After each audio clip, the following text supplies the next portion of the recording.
Hello and welcome to Yacht Kalel, our Jeanneau 36, and here I am going to give you your charter handover.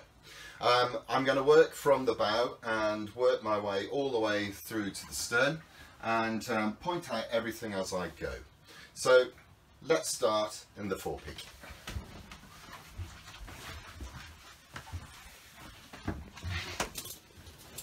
As you can see, we've laid out all the life jackets, so there are 8 life jackets in total. These are all fully automatic life jackets. They come with crotch straps, they come with lights and hoods, so they're fully loaded, and of course they have the strong point here on which to pop your strop onto. So there are 6 strops, 8 life jackets. Okay, with regard to the forepeak itself, underneath the cushions here there's some storage. Right forward there is the storm jib, and then what I'm sitting on here is the forward water tank. Otherwise fairly straightforward. You've got a nice big hatch here, obviously make sure that's closed before we go to sea. Over here on the port side we've got USB points. There's actually when you're on shore power, there's a little shore power plug there also. Hanging locker here, and we've got a fire extinguisher tucked in the corner here, 1 kilogram dry powder fire extinguisher. Another hanging locker just behind the door. Just out of interest, just beneath this we have the transducer and impeller for the ship's log and depth sounder. So that's where they are, just so that you are aware. Okay, let's make our way into the saloon.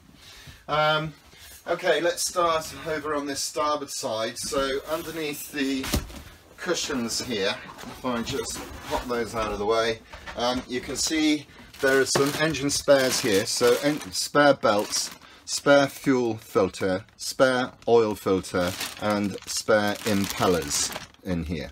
So they're stowed in their little bag in there. Under here we've got our flare pack. So we've got our 2 orange smokes, 6 handhelds and 4 rockets, all in the pack, and you can see we've got a fairly comprehensive toolkit there. Also lying alongside are the cable cutters or wire cutters, so that is all in there. Okay, just storage then underneath the central seating. If I can lift this up here just to show you. Well, firstly we've exposed the water pump and also the taps for the 2 tanks. So you can see we're currently running on the stern number 1 tank, the rear, because it's in line. The forward tank is closed. So in the event of you running out of water, so basically running your 1 tank dry, simply close that one off, put that one on, and you'll be onto your 2nd tank. And here we are, just to show you, this is the calorifier. So when you're on shore power, then you'll have hot water, and also when you're running the engine, then that will heat up this tub of water. And here is the seacock, the exit seacock for the 2 sinks at the galley. So that's there. Okay. And also here on the starboard side is the double berth conversion. So this just lifts up and clicks into position, and then we have an infill here which I usually stow in the fore cabin. I can see it there just on the shelf in the fore cabin there. You'll see just for completion, that's all storage, and a nice storage locker here. So all storage. Over on the port side then, we just have storage underneath these berths actually. This is usually where I pop the life jackets and harnesses. I pop in there. And then there's a 3rd storage bin here which you can utilise for food storage. I've actually put this berth extension in here just so that you can see. So this berth extends into a long single berth, and that is removable, so you can just take this infill away and it gives you more leg room for the chart table. So I'm just going to put that over there for the moment. Okay. Good. So we can see along here we've got all our pilots, and you can see the Pembrokeshire pilot here and another Pembrokeshire pilot. You'll find an Irish and a Scilly's pilot are all here. This is the sort of Lundy and Irish thing, as you can see. Also we have the training manual, emergency situations, as you can see, and that's where we keep the fire extinguisher in the saloon. Just moving further aft, I'm just going to slide the chart table, so this slides along here, then you just pop the bolt in just to hold it into position, and then you can sit yourself down onto the chart table seat with your legs comfortably in there. As you can see, we've got the ship's box here, and within the box, I'll just quickly show you, we're going to have, well, we've got ship's papers, we've got the ship's logbook, binoculars, plotter, dividers, first aid kit, the tool for opening the fillers for the water tanks and the fuel tank, and torches, hand bearing compass. You've also got the handheld VHF. Brilliant. And you'll also have this fob that Nikki's made, which will have basically the entrance key fob for the walkway down into the marina here. Okay, so this will be collected from the office, and we'd appreciate it if you could just shove everything back in and then bring it back on your return. Cool. Alright then, let's talk about the nav station. Clearly you've got, oh indeed, these sheets here basically represent the handover that I'm talking about, so we've just written it up so for your reference. Inside you can see we've got our first aid manual, we've got various RYA books here, big pencil kit, Milford Haven curves, some spare paper, and this is the ignition key for the engine, bits and pieces, as you can see. In this little cubby hole here, everybody, we've got an Irish courtesy flag, and we've also got an emergency antenna for the VHF. So in the event of your main ship's VHF failing due to aerial failure, then we can simply plug this into the back of the VHF, just bring that panel down, and then hoik this up as high as you can. You have to put the antenna onto the top and you're back in business. Okay. So just a few little chargers in there for torches and so on.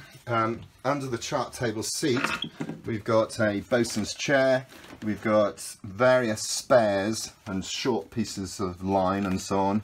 We've got the Pepsi First Aid Kit. This is emergency only, so please don't open that if you can possibly help it. They're very expensive. And you've got your daily first aid kit, remember, in the ship's box. So wooden plugs are also in here. Believe me, they are in there. So for in case of Seacocks failure, wooden plugs and lots of spares, lots of spare winch handles. Well, 2 spare winch handles are all stowed in there. Okay. Moving on to the switch panel then. You can see these 3 switches are all shore power. So here we have the water heater. Here we have the battery charger. Just going to pop that on actually, boot up the batteries a bit. And here are the 24-volt plugs. So for example, here we've got a 3-pin plug. So once you're on shore power, if you pop this on, these become active and you can charge up your devices and so on. So that is all shore power. So flick these off before you disconnect shore power and leave the marina. Obviously put them on again once you're hooked back up. So here we have the first switch we get to is the master switch for the cabin lights. So none of the cabin lights will work unless this master switch is on. All the cabin lights have their own individual switches. So once this is popped on, then you'll see that all these little chaps have got their own little switches. Okay, so pop those off. You've got a nice little chart table light there as well. So here we have the fridge. Here is the tricolour, we'll come back to that in a moment. Here is the fresh water pump, so that's on, giving us pressurised water in the sinks, in the galley and in the heads. Here is the bilge pump, so if I just pop that on, we could just have a quick look here under this floorboard here, and there she is, sucking away. And while we're under there, you can see the keel bolts, top of the keel bolts, or a couple of them. So, all good. So, always a good idea to run your bilge pump every morning, just to clear any water or indeed any gas that may have found its way down there. There is an auto position here, should you wish to use it. So that's on the old float switch inside the strum box there. Navigation instruments, we've just popped those on, so all the instruments will be firing up now. So we've got a chart plotter down below, we've got a chart plotter out at the Helm Station together with the depth sounder and the wind instrument. So all those things will be powered up with this one switch. And then we're on to the lights to the ship. So as you can see, a deck floodlight, so just illuminating the foredeck. Here we have an anchor light, so an all-round white, right on top of the mast. And here we have navigation lights. So this is a rocker switch. So if I rock it forward, then we have nav lights. So we have red and green on the bow and white astern. If you were to rock it aft, you have the nav lights and also the steaming light. So if you're motoring during the night, then clearly this is the one to go for. If you were sailing at night, you could either choose to simply put your nav lights on or to use the tricolour on the top of the mast. So that's doing red, green and white on top of the mast. Okay, so all these are fairly self-explanatory, so hopefully reasonably obvious. This is our gauges, and this little picture here is supposed to be a little water tank. So just press the top one, just wake it up, press it again, and we have tank 1, which is only half full, so I'll be topping that up in a moment. That's the stern tank. And then press it again, we've got tank 2, and that's the forward tank, which is, as you can see, full. And then fuel, just press here, and then we have the fuel. That's simply monitoring your battery power. Domestic batteries, press it again and you'll have your engine batteries. So everything's fully charged at the moment because we're on shore power. Okay, so that's that lot. You can see nav instruments have fired up this little Weatherman Navtex instrument just to, it's almost out of date now, you know, we use our mobile phones of course for weather, but there we are, that's it. So here we are, our chart plotter down below at the chart table obviously. This is the master display. So first of all it gives you a little warning about using this instrument, so we'll press OK, and we've got the Latin long here, and just simply select chart and zoom, and there we have it, and it's giving our position in the marina here. So you know, we've got touch control, or using this you can, you know, obviously look around the place. That is fine ship, and so on. VHF then, let's fire that up. So we've got our power button here, so just pop that on and it's going to wake itself up. So this is of course a DSC set, so all our information, our MMSI and our call sign and so on, is all up on this VHF emergency card, should you require it. But here we are, so obviously it's on channel 12, which is port control here at Milford Haven. so a useful one to listen to while you're in the estuary. You've got channel select here, so whizzing around the channels here. This knob here does both volume and squelch, so if I go straight into it and turn it, then we're onto volume. If I press it, we can select squelch. There we go. So there we go. And fairly straightforward. Obviously you've got this emergency tab button here for distress. Okay, just one further thing to show you just here. So obviously you've got the ship little stereo here, and this is the little Mikuni heater, and it is simply a question to turn it on. Simply turn it on at that button top left. So this little radiator type button, just press that and it will kick in. And obviously you've got a thermostat control to control temperature here. The one thing about these heaters is that when you want to turn them off, you want to give them a good probably 5 minutes to go through their shutdown sequence before you switch off the main batteries. So you can switch this off, but you must wait until it's cooled itself down, going through its cycling, and then you can switch off the batteries. So here we are at the heads, and this is fairly straightforward. I'm sure you're all familiar with this type of loo.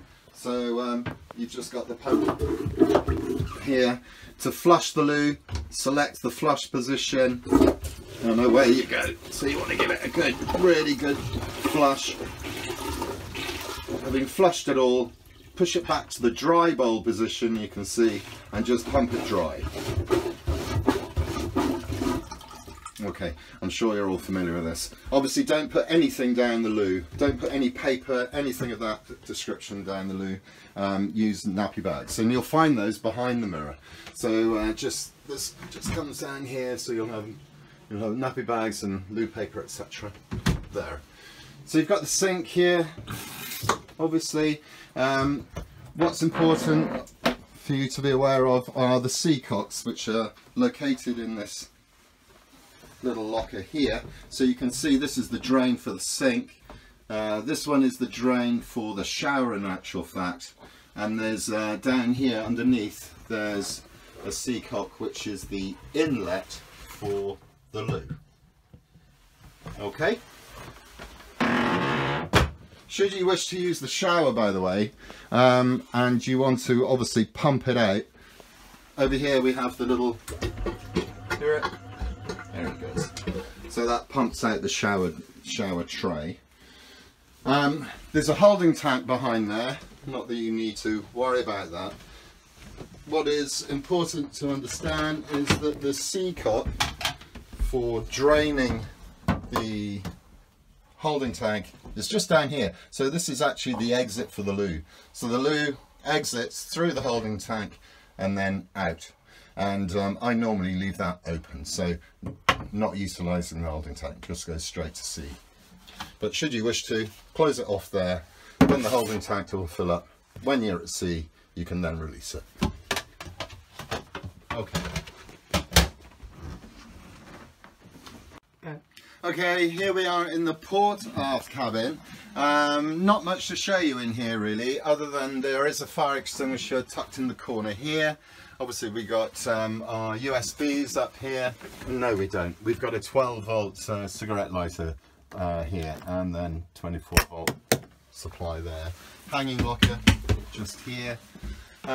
Just behind the door here, we do have some access to the motor. I'm just going to take this off. It's easier to see when we go from the front of the engine. But this has got good access for the strainer. Okay, and here we are in the starboard aft cabin, and again we've located a fire extinguisher just in the shelf just here, and you can see USBs and power supply up there in the corner. What else can I show in here? Underneath this berth here we have a shut off for the fuel right there. Okay. So that's there. You also have access to the prop shaft simply under there, should you wish to have a look. So we've got on this boat we've got a nice prop shaft with a stern gland, so so you can access it all from here. We also have access to the back end of the engine through there, which you have the... We can also just take off this panel on the back end of the engine, and that gives us access to the back of the engine and indeed the gearbox, which you can just about see there with the little yellow. Yeah, you can see the little yellow. That's the filling spot, and also it has a dipstick on the bottom of that gearbox. So and this, of course, is also the location of all the battery switches. And on this vessel, we can leave these two positives and this negative all in their on position, which they currently are in their horizontal position. So this gives you the domestic battery, the engine battery, and the negative all active now, so the ship is alive. This little flick switch down here is important. This is the anchor windlass, guys. So if you're hoping to run the use the anchor windlass, then the engine must be running, and you must have this in its up position, and this is the trip switch for the windlass itself, so that needs to be in its up position. Just across here we have what's called the shunt, and this is emergency only, in that if the engine battery were to fail, you could engage this, and that would basically just hook up the domestic batteries to the engine battery to give you, your best shot at starting the engine. But it's you should never need to use that. It's just in case the engine battery were to fail. And this is, by the way, the gas alarm. So there's a sniffer underneath in the bilges, underneath the cooker, and this is the little gas alarm. And that's it in here. Okay, next is the motor. So I'm just going to take these bolts out of there, and then this releases this companionway steps. And here we have our little Jeanneau. 30 horsepower, 3-cylinder, nice and simple little diesel engine. So dipstick, guys, is just located here. This would be the filling point. I doubt very much you're going to need this. If you do want to just put a drop in it, literally just put half a cup in it. Don't overfill the motor with oil, but should you need to top up, that's where you pop it in. Keep an eye on the belts. This is nice and tight, so all in order. There's actually a second little belt here which drives the seawater pump, and this behind this plate here is where the impeller sits. So that's your seawater pump, seawater impeller.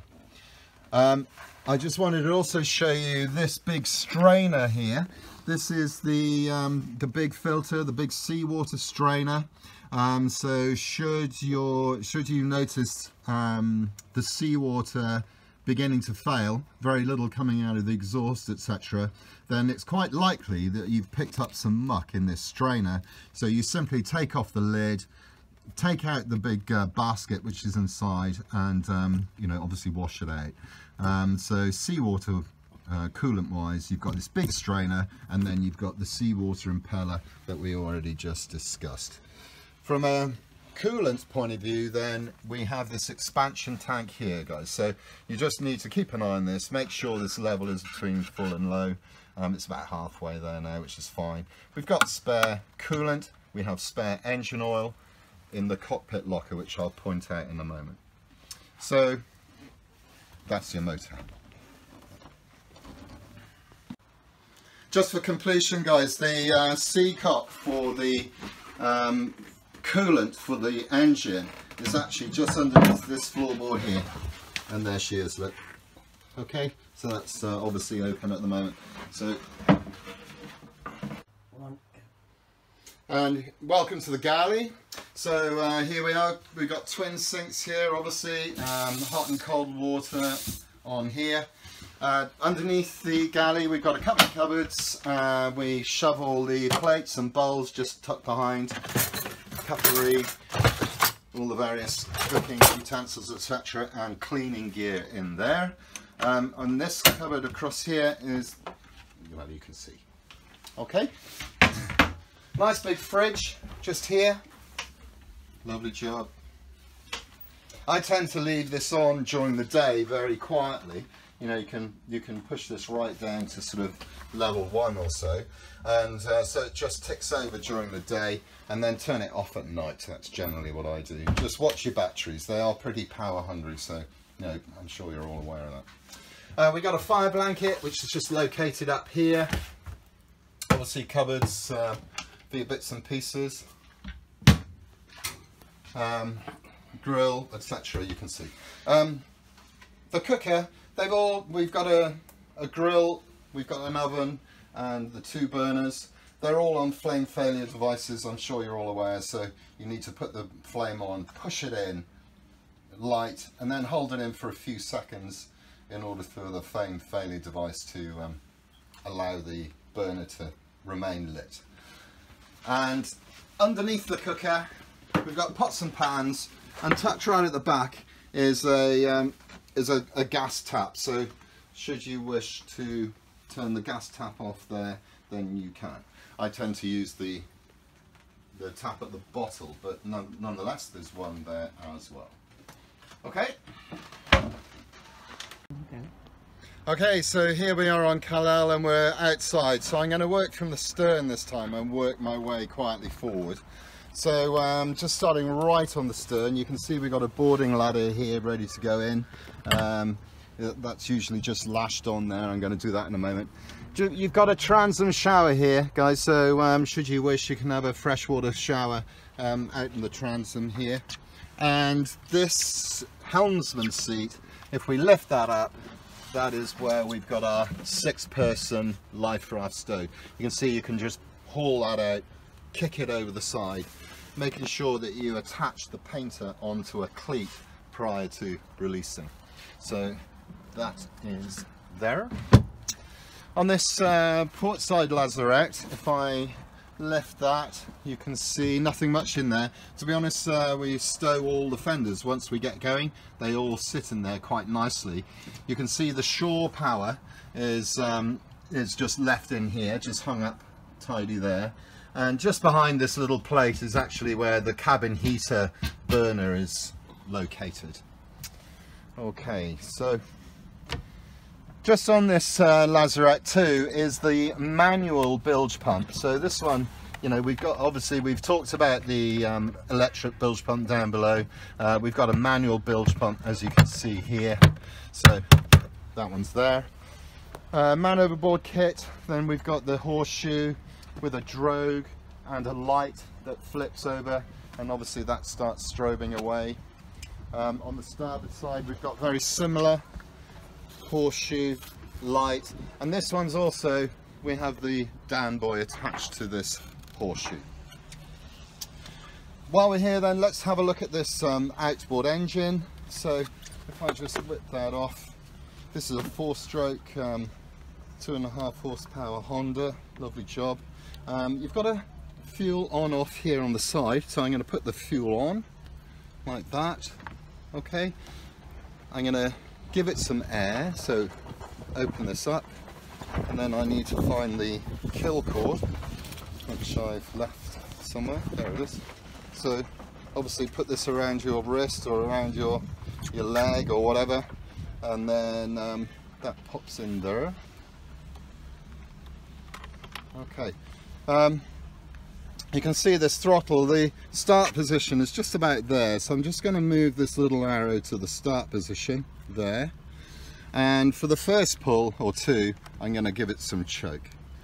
Okay, so she's good to go. Alright, so let's just cross our fingers.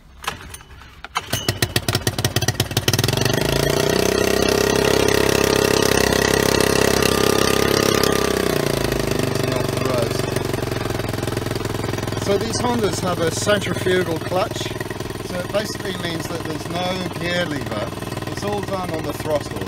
So when she's just ticking over like this, you can see the propeller isn't turning. So I increase the rev so it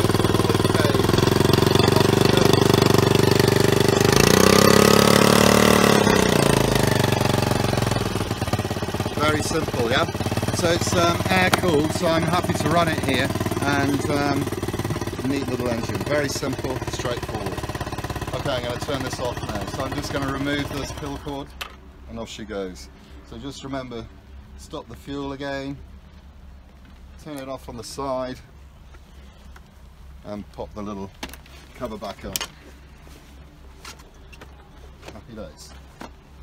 Okay, in the starboard lazarette then, let's open this up, and here we have it. Here we have the gas locker, and the gas is currently in its off position, so you simply need to push that little, basically turn this so it's vertical, it comes off, turn it down to 180, and that is now gas on. So in its 180, 6 o'clock position, then gas is on, 90 degrees, gas is off. So obviously at night, switch it off. You've got a spare cylinder here. Great. Okay, so Helm Station then. So let's just talk about the Helm Station, and of course we have our plotter, we've got our depth sounder, and we've got our wind speed and direction. So plot is exactly the same, slightly smaller than the one down below, but simply select chart, bing, and here we go. Here we are at the marina. So this is the slave to the master down below. So if you put in your passage plan and put in all your waypoints and so on and your routing, then it will be shown on this screen here as well. So do tend to use the one at the chart table, and it will be repeated up here. So here we go, and here we have the depth sounder, obviously 3.9, 3.8 meters it just flipped from. This is reading beneath the keel, so this is clearance beneath the keel. So in other words, we're actually sat in 5.9 meters of water because we have a 2 meter draft. So this is clearance beneath the keel. Okay, here we have the chart plotter that we've always discussed. This is the slave to the master displayed down below, and here we have our wind instrument. So direction is coming from our stern at the moment, as you can see, very light, 1.7 knots, so very gentle, and nice big binnacle compass just there. Okay, there is a lock on the wheel, by the way, guys, so this just needs to be spun off, and then that frees up the wheel nicely. I'm going to put that back up. Just while we're here, everybody, this is actually the position for the emergency tiller. I'll show you the position of that. It's simply in the cockpit locker, but I'll show you where that is. These are strong points, so when you're helming, you can clip onto those strong points, and you're nice and safe. Clipped on. Okay. Okay, so engine next, everybody. Very straightforward on this vessel. So it's just got a little cover, I'm just moving that. So I'm going to shove the key in. Whoops, there it is. And throttle wise, gears and throttle, so we've got a typical Morse control here. In its vertical position, the engine is in neutral. Push it forward, you'll feel it click. There she goes. She's now going ahead. More revs. Just simply push it further down. So draw it back up, click, ticking over, going ahead. Next position is neutral, push it further aft, and we go into astern, and then more revs going astern. Okay, so let's leave it in the neutral position. I'm going to put some revs on it in neutral, so I'm going to just push the clutch in, the little red button being the clutch, and that gives us a few revs. And then I'm simply going to go to the key, and you can see glow, off, on, start. So all very straightforward. On this engine we don't need to glow, we're just going to go straight to the start. Let's give it a try. And off she goes. Easy peasy. We can just show you that she's blowing. Nice bit of water out. Happy days. And that is literally just on tick over, so plenty of water coming out. Lovely job. Okay, so and off we go. You know, if I draw this little throttle back up to its neutral position, button will pop out. She's now ready to go into gear. Off she goes. And then going astern, off she goes. Yeah. Okay, so to turn the motor off, we simply have this big stop button above the key. So it's important to do it in this sequence. So rather than touching the key, go for the button first. So press and hold, and then key off. Easy peasy. While we're here, everybody, the compass light, so the big binnacle compass at the Helm Station, that switch is actually down here by the engine control. Yeah, so here we go. All right, so that's that switch there. Okay, so next, just to show you what's here in the cockpit locker, it's, what do we got? So we've got the bellows, we've got the thwart or seat for the dinghy, and we've got the oars. Look, so they're all in there. Just tucked behind there, you can see that's the anchor ball, and we have the motoring cone, day shapes. And also in this little plastic bag here, that is the emergency tiller. So that's for positioning over there, just in case. Okay, what else have we got? We've got lots of spare warps and so on. We've got a kedge anchor in here, this little Danforth just lying in there, about 8 meters of chain and 50 meters of this big heavy 10 millimeter nylon attached to it. We've got spare engine oil. We've got spare coolant for the engine. This is actually gearbox oil for the engine. We've got to check your depth sounder, we have a lead line. So I just set that up the other day. We've got a nice big fire extinguisher, 2 kilogram fire extinguisher line here. And we have a safety rescue line. So this is a floating polypropylene line, and it is designed to be thrown from the boat. So you simply put that through your own wrist, and then you can heave this out and collect your person swimming about. And I think that's about it in there. Go. Okay, just to point out really, the clutches, jammers, they're all marked, nicely marked, as you can see. So I'm not going to try and explain what each and every one of these do. It's all fairly self-explanatory. You can see them up here as well. So everything is lead back. So virtually all lines are lead back, bar the topping lift. In actual fact, the topping lift is made off at the mast, and I shall point that out in a moment. So I think that's about it within the cockpit area. Okay, I'm just wanting to show you just very quickly what's happening underneath here. This mainsail cover, guys, wants to be stowed away, so it's not a lazy bag which stays on the boom. It's not one of those. It's a conventional straightforward sail bag, so take it away and pop it in the cockpit locker once it's folded up. Okay, the reefing system I wanted to point out. So on this vessel we've got 3 reefs in the mainsail. The first reef is a single line reef, so hauling in on the first reef is going to pull down both the luff and the leach of the sail. Reef 2 and Reef 3 is more conventional, meaning that you're going to need to have someone up here to sort out the luff for you. And I'm just taking a little look to see. So this looks like Reef 3 to me. So this would actually clip onto there, and then you haul up the luff of the sail, get it nice and tight, and then draw in the appropriate reefing line. So you're going to find a clip on this side of the sail, and also one on this side of the sail. Here it is. Yeah. So this. Yeah. So that's Reef 2, and the other side is Reef 3. It'll all become very apparent once the sail starts going up, and you'll see the first one that goes up clearly is Reef 3, the second one up is Reef 2. So you know, it'll all sort itself out. So just clip it on here, harden up the luff, and then draw down the appropriate reefing line. The only other thing to point out up here then is the topping lift, which is this one, this big red one here.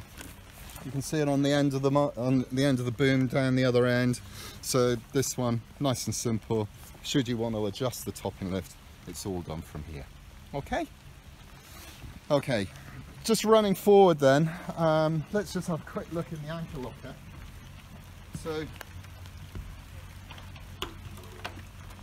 up she comes. We can just lock that off. Okay, so if I was going to lay this anchor, then first things first, make sure the engine is running and your little trip switch between the battery switches and is in its up position, so that you then have power to your windlass. So we simply have an up button and a down button, very straightforward. So you can see I've just tied off this anchor with this light line. So firstly undo that, and then go for your little panel, go for down, and out she'll go. It might need just a little bit of help just to push the anchor over the bow, and then on the down button. So I've marked the chain every 5 meters, so you can see the cable ties every 5 meters, so you can choose how much chain to lay down, of course. That red can down there, everybody, is spare petrol for the outboard. It's in here because if it were to leak, it'll just drain to the sea. So petrol for the outboard. Okay,